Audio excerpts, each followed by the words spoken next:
Hello and welcome back to another edition of Press Pass on GNAT-TV. I'm Andrew McKeever, the news director at GNAT-TV's News Project, and it's a pleasure to have you with us today on Tuesday, October 12th. It's also a great pleasure to be joined by three folks who are playing very large and important roles in bringing you your local news coverage in the Bennington County and Windham County areas.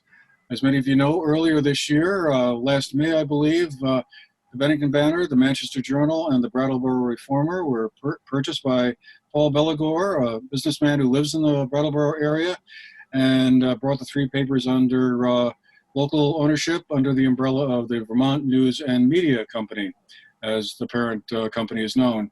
So with us today to talk about how things are going and what are some of the challenges and opportunities that are facing local newspapers in general and the three papers servicing our area in particular, we're really pleased to have with us today Jordan Brechenser, who is the president and publisher of Vermont News and Media. Noah Hoffenberg is the executive editor of the three papers, as well as Upcountry Magazine, which is a bi-monthly publication that focuses on the, I guess one could say, the arts and culture of the area. And incidentally, a former colleague of mine back in the good old days at the Bennington Banner, umpteen thousand years ago. Seems like anyway. Noah, good to see you again, and you've come full circle, but at a higher level, it seems like. A little bit. I did cut my teeth in Bennington County as a journalist, and very, very fond memories of that time, for all aspects, whether in the newsroom or out on the beat. Well, all right. Well, good to see you again.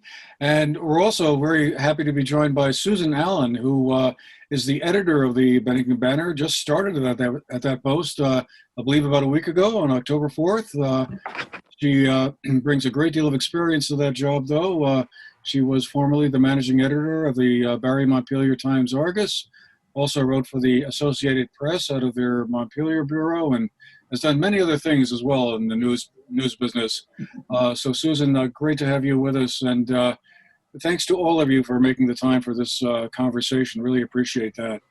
Thank you. So Jordan, I thought we could start with you. Just sort of begin with that main question about what you see as the main challenges and opportunities that are facing small local papers like the Banner, Reformer, and Journal these days.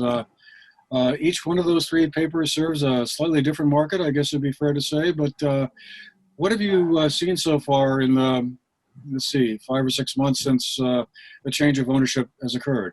Yeah, I mean, there's been a lot of challenges, to be honest with you. I mean, I think some of the greatest ones for us, for our group of papers, websites, etc., is unraveling 60 years of interrelated companies. So prior to Paul standing up Vermont News and Media, we were owned by New England newspapers, which for all sake of things was a locally owned group of news publications based out of Pittsfield, Massachusetts, however, and that's where primary ownership and management resided.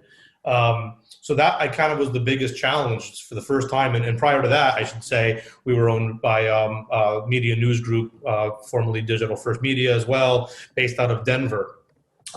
So I think the biggest challenge was to finally stand up this group of papers on its own. And those things included undoing things that had been done for 60 years.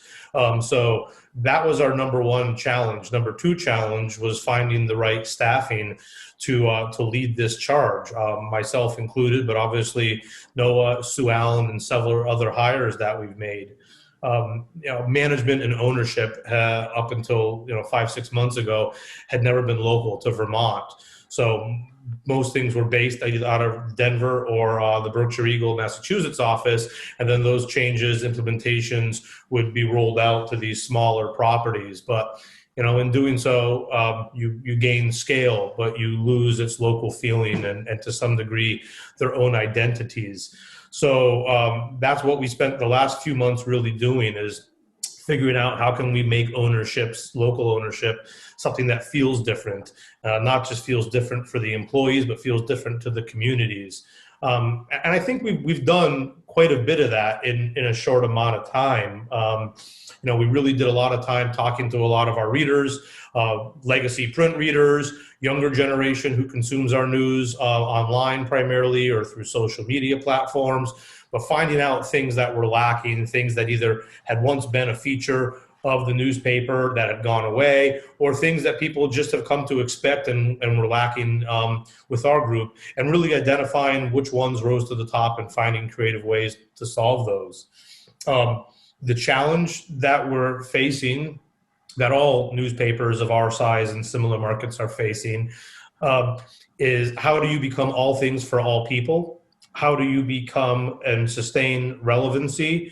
And then we have this funny beast, which is our legacy print products, which is ultimately what we're known for, but have become more and more, challenged to sustain with, people reading the bulk of their news online.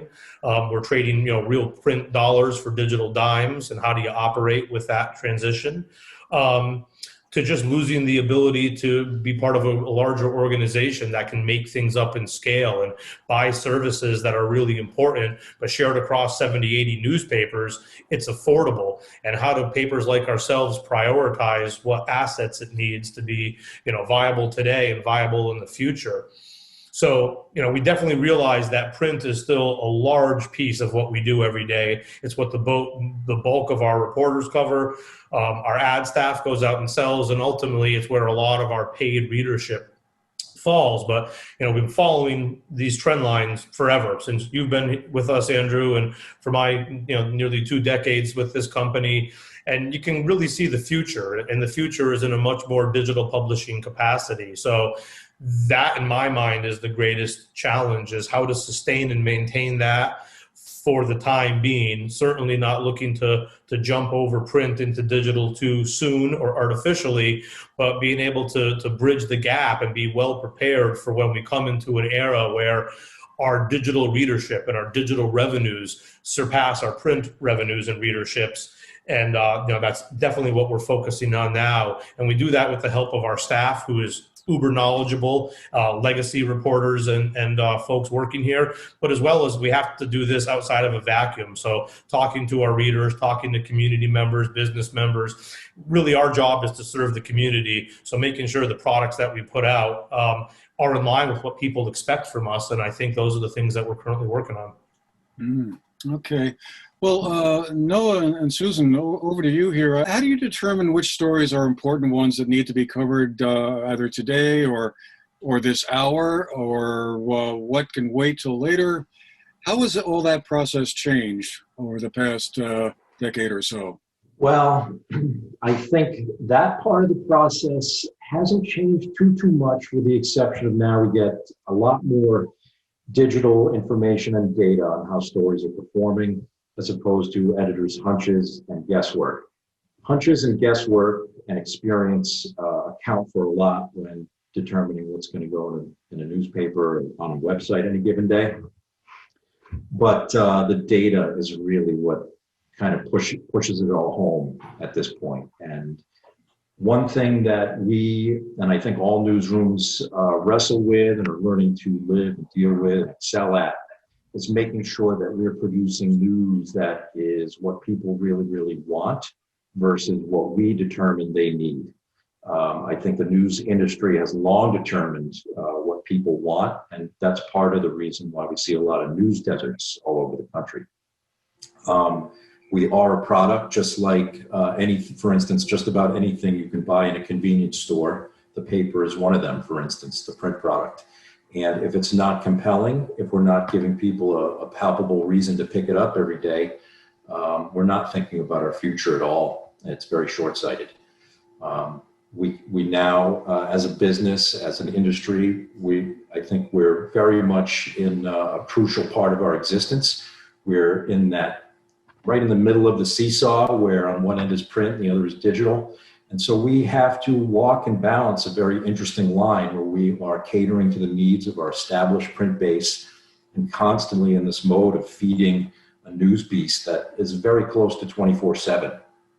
If our areas were a little bit more urban, we probably would have a near 24/7 type of news operation, just being in a area with lower population and more rural geography. Not quite needed these days, but who knows, maybe some years down, 25 years more, we could have some metro feels in Brattleboro and Bennington. Andrew, I would say that we offer one thing that our readers can't get anywhere else, and that's local news. They can click on a website and get national and even state news to some degree, but they cannot get Bennington, Brattleboro, Manchester news unless they come to our website or our paper. I also feel like I'm kind of typical of who's going to be the reader down the road. If I hear a piece of news, I go to the website immediately, and I'll click back to that website over the course of the day for updates if it's big breaking news. That matters to me. I don't want to wait until the next morning and pick up a newspaper to read something. For example, the schools in Bennington closed today because they didn't have enough bus drivers. We needed to get that out immediately. Parents needed to plan for daycare, and it set off a chain of things that actually impacted people's lives.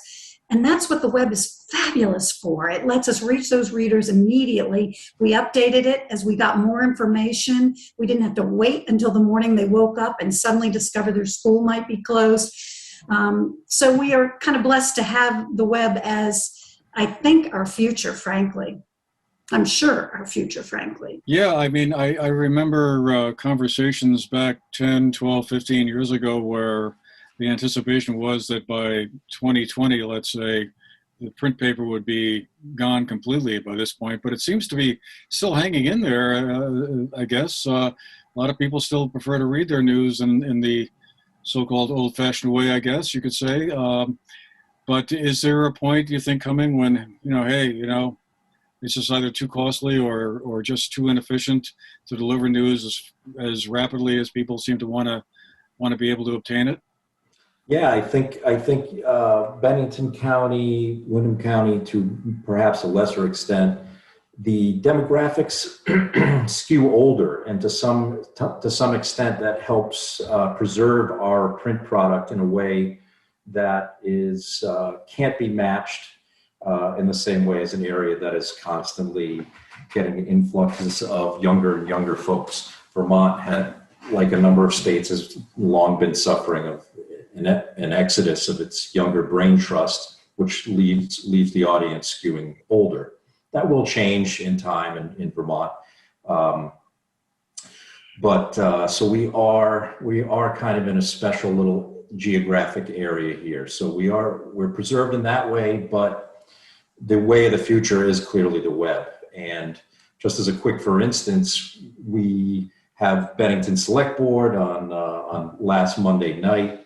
We need to have our paper all wrapped up and put to bed by 10 p.m. Doesn't leave a heck of a lot of time to report, to try to squeak it in before deadline. But if I give the writer an extra 10, 15 minutes beyond our print deadline, he can have it ready for the web. And we can get breaking news out of the Select Board online while perhaps missing it for print for the next day. So it's proved to be invaluable to our news organization. We use it in multiple different ways. We try to have a website that people enjoy and like to visit regularly and have a news habit with. But we also try to reach folks via social media. So we're trying to attract them and inform them through places like Facebook, Twitter, to a lesser extent, Instagram, which is an area we'll be expanding into in the next ensuing year and years. So it's an ever-expanding platform. Newsletters are another way we try to meet people where they are. We meet them either on their phone with a quick text or in their inbox with an email news alert. Any new vehicle that is going to be a solid way for us to get news into the hands and into the eyes of readers, we're going to do. The work itself hasn't really changed at all since I've been in the business. The work stays the same, and that's just diligently covering beats. The vehicle changes a bit here and there when tech gets involved, but it's the message and the work itself still stays the same. Mm. Jordan, I wanted to return to something you'd mentioned earlier. the fact that advertising revenue via the digital channel is more of a struggle, or it's not as remunerative as the old print world used to be. And I guess I was wondering if you'd explain to us why that is so. Why is it that advertisers are less, don't want to pay as much, I guess. Maybe that's the wrong way to put it, but you can't, an advertising piece doesn't sell for as much digitally as it did in the print paper. Yeah, no, certainly. I mean, and there's a few reasons why that is, and a lot of it just goes back to legacy. So back 20 years ago, I'll give you my first perspective. When I first started selling print advertising for a group called the Town Criers in this area, there was really, if you were a business and you were advertising, your number one buy was a print medium. That's where most of the demographics, that's where most penetration in markets existed. So you would buy in a print newspaper ad primarily, and then that was followed by radio and maybe billboards. But that was really only your three choices.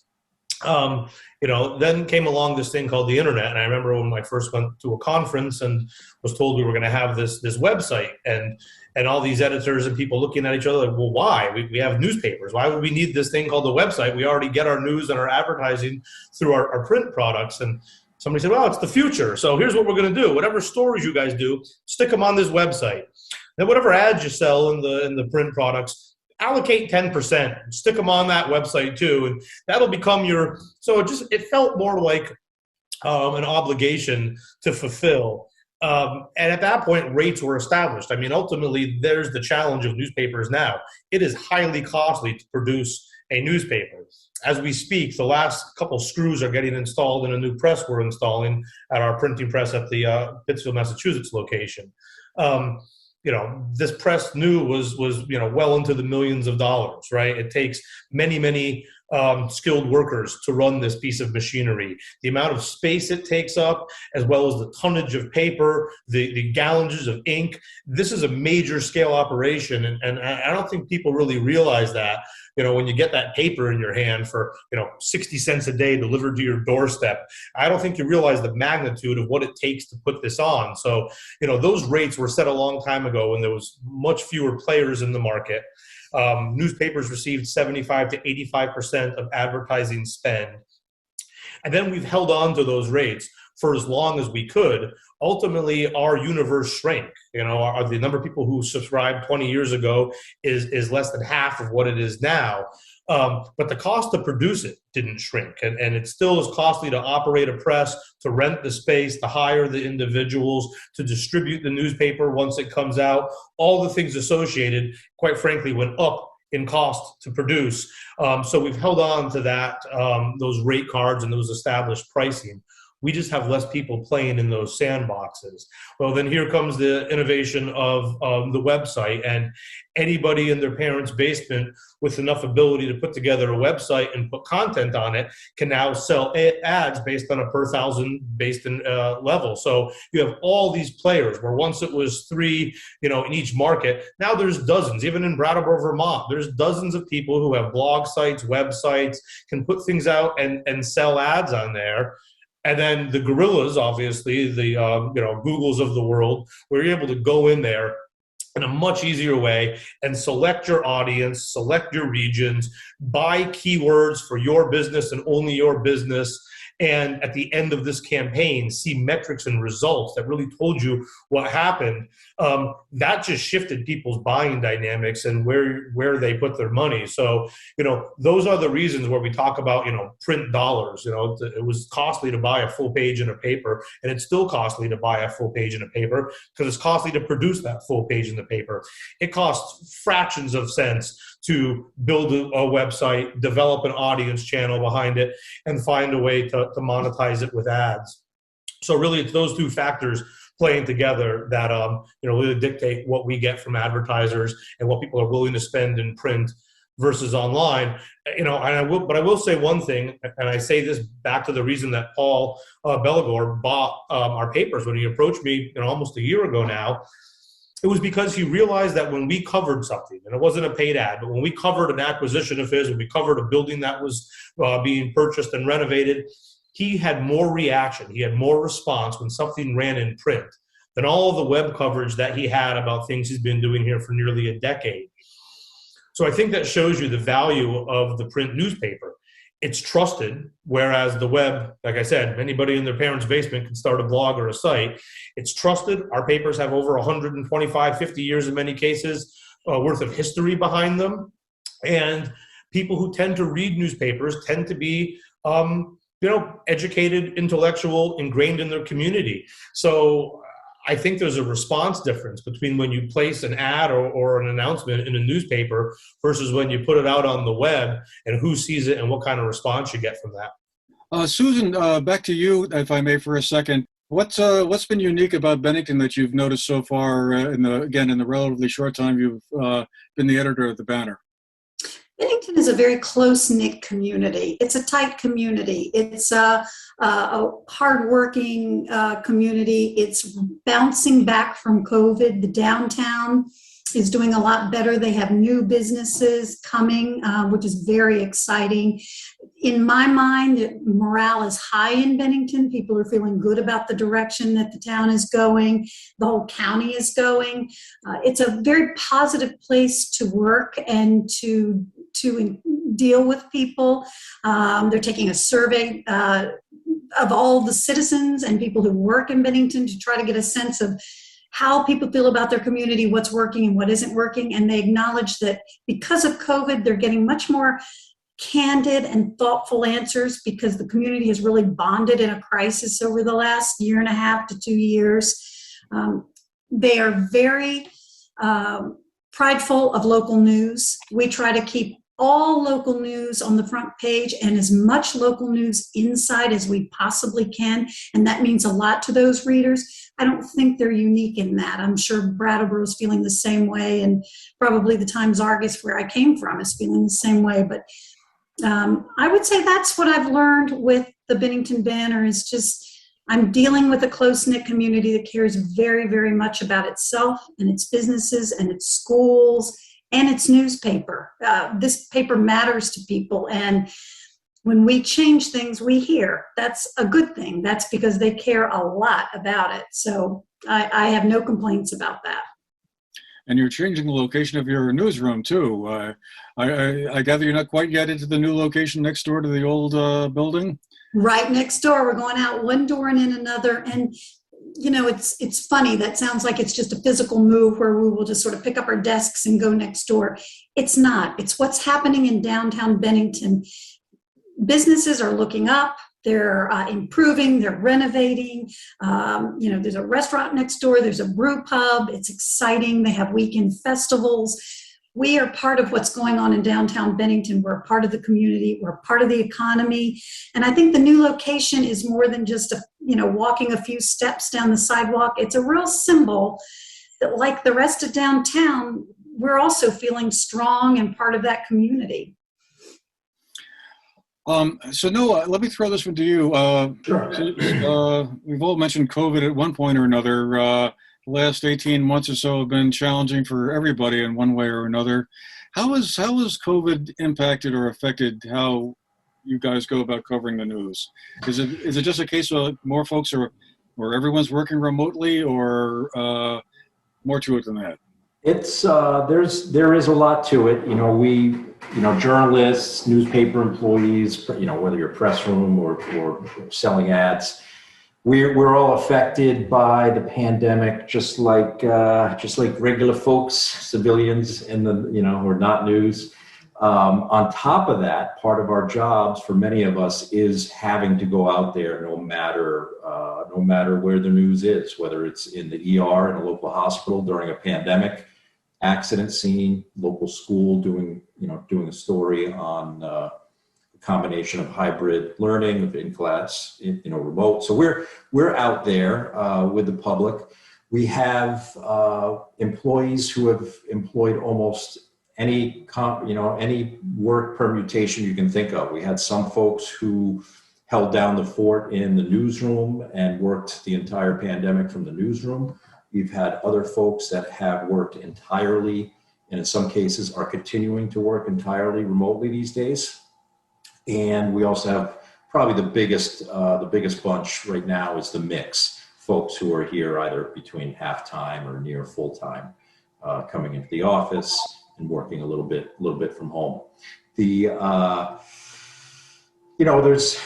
some pluses as well as some challenges to having dealing with the pandemic and dealing with remote reporting. One thing is human to human interaction, just like, a lot of us have hungered for it in our regular lives. I think a lot of journalists are probably missing face-to-face interviews, maybe getting a little bit sick and tired of Zoom, even though we're all pretty much experts at it now. But I think it just, it forced our hand to be very, very careful with our precautions. One great thing is we're fully vaccinated staff, very proud to say so. And I think we were one of the first companies around here to do that without any type of mandate. It was just a simple ask and everybody obliged. And it helps make it feel that much safer as a workplace, as well as for people stopping by, I think. Yeah. All right. Andrew, one good thing about it, if I could just weigh in, is I've discovered since COVID, the public can attend any meeting now. It used to be you had to get in your car and drive all the way to Montpelier if you wanted to sit in on a State House meeting, or, you had to go out and, attend a select board meeting in person at night when it's really inconvenient when you have small children at home.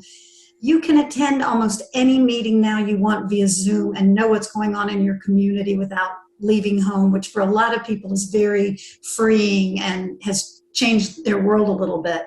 So I think some of this will extend beyond COVID. I hope so. Yeah, that's a great point. I've certainly seen that myself.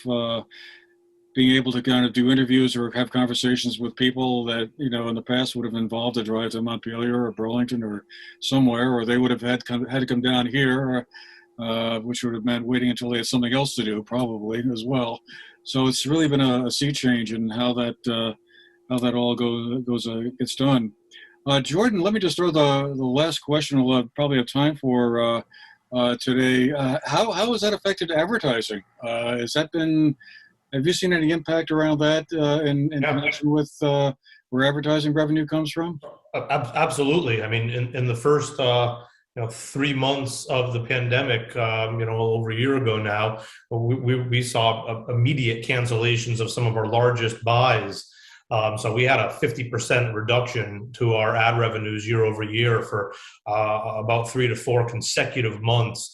Spent a lot of time analyzing what we can do to help mitigate that and when that would return to normal. It has not returned to normal.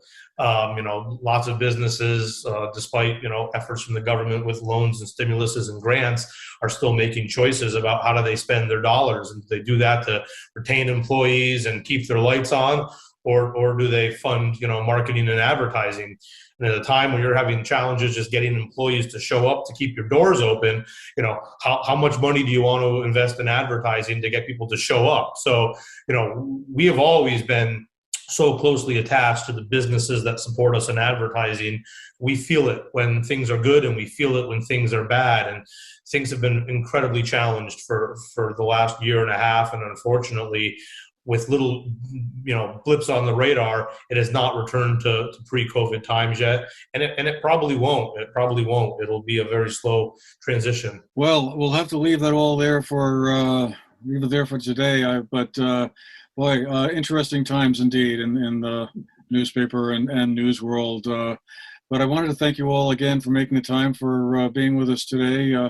Jordan Brechenser, the president and publisher of the Vermont News and Media; Noah Hoffenberg, the executive editor of the Brattleboro Reformer, Bennington Banner, Manchester Journal, and Upcountry Magazine; and Susan Allen, the new editor at the Bennington Banner. Welcome aboard, Susan. Good to have you with us. Thank you. And thanks to all of you for being with us today as well. I hope you've enjoyed our conversation, and we'll maybe drag some of these folks back again one of these days to give us an update on how things are going in a few months or whatever. But in the meanwhile, thanks for being with us, and have a great day, great week, and we'll see you again the next time.